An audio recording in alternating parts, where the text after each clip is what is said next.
Small pupil, fragile zonules, shallow anterior chamber. These are the hallmarks of cataract surgery in pseudoexfoliation syndrome, and every one of them raises the stakes in the OR.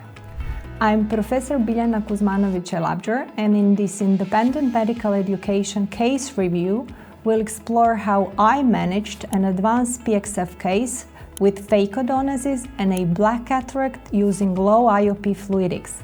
We'll walk through the preoperative planning, intraoperative techniques, and postoperative strategies that helped achieve a strong visual result.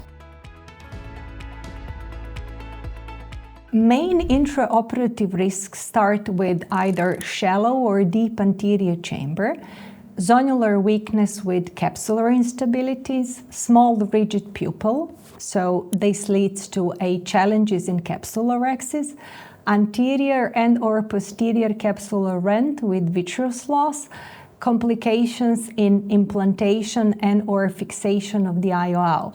But these intraoperative risks may lead to early postoperative complications such as IOP spikes or heightened and prolonged intraocular inflammation. And on the long run, capsular phimosis and spontaneous capsular bag IOL complex dislocation may occur. The case I'm about to present is an 85-year-old female. She has systemic comorbidities that may be pertinent to pseudoexfoliation syndrome, a history of stroke and arterial hypertension.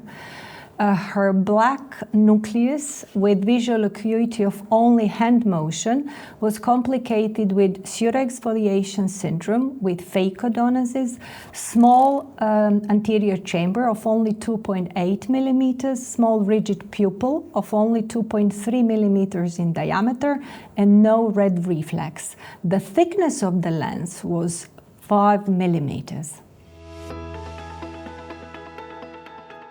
First, since the complications were anticipated, I opted for local anesthesia. A small 2.4 millimeter 3-planar clear corneal incision was performed. Due to absent red reflex, a trypan blue dye was instilled in the anterior chamber, and the capsular axis was carried out using the needle technique. 4 iris retractors were placed to support the capsular bag. The cortical cleaving hydrodissection and nucleus rotation were uneventful.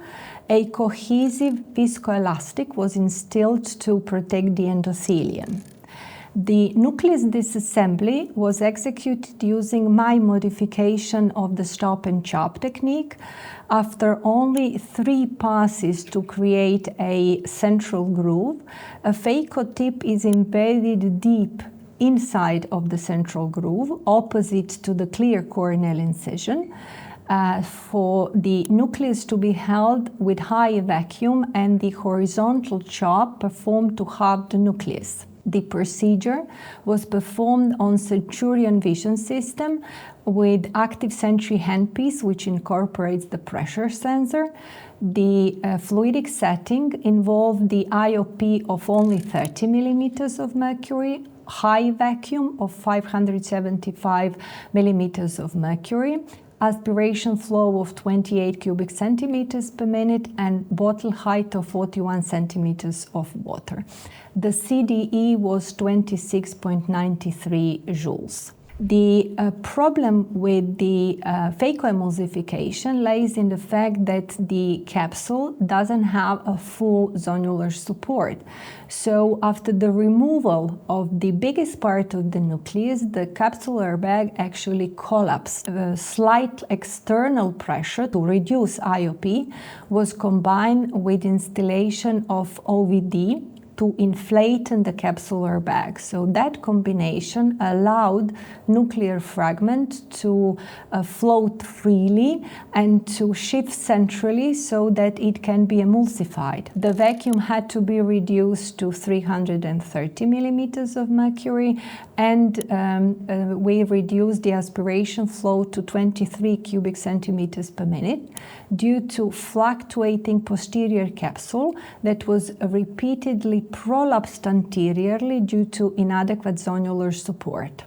Nuclear fragment was very hard, requiring a high ultrasound energy that posed a great risk for the fragile posterior capsule. The last bit was maneuvered over the iris that served as a platform to protect the underlying capsule.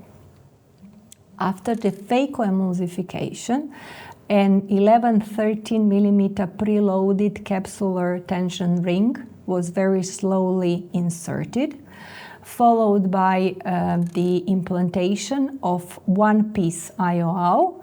It was a 23 diopters IQ lens, after which all the retractors were removed. The OVD was washed out. The clear corneal incision was hydrated. Cefuroxime was instilled in the anterior chamber and used to hydrate the side port, and dexamethasone was given subconjunctivally. And I aimed at rather low IOP at the end of the surgery. The patient experienced moderate, short-lasting corneal edema, resulting in uncorrected visual acuity of 0.2 on Snellen chart on the first postoperative day. There was no IOP spikes or any other complications, and 1 month postoperative, the uncorrected visual acuity was 0.7, and the best corrected visual acuity 0.9 on Snellen chart. The procedure was performed on Centurion Vision System with ActiveSentry handpiece, which incorporates the pressure sensor. We have just published a paper on the influence of low IOP fluidics on ActiveSentry mitigation actuations, which rise with age of the patient, the density of the lens, and the prolonged phaco time. However, the anterior chamber maintains its stability, showing no significant correlation to ASM. And furthermore, less disturbances lead to a less trauma to the iris and the small pupil, which is an issue in pseudoexfoliation syndrome. It created a smaller corneal edema, seen as a smaller central corneal thickness and less endothelial cell loss as compared to high IOP setting. Less consumption of fluid resulted in smaller CDE. There was a smaller risk for reverse pupillary block. And last but not least, there was much less inflammation on the day 1 as compared to high IOP setting. Thanks for watching this episode of the ESCRS Independent Medical Education Phaco Complex case video series. We'll hope this case review helps sharpen your own surgical approach to complex scenarios in the OR.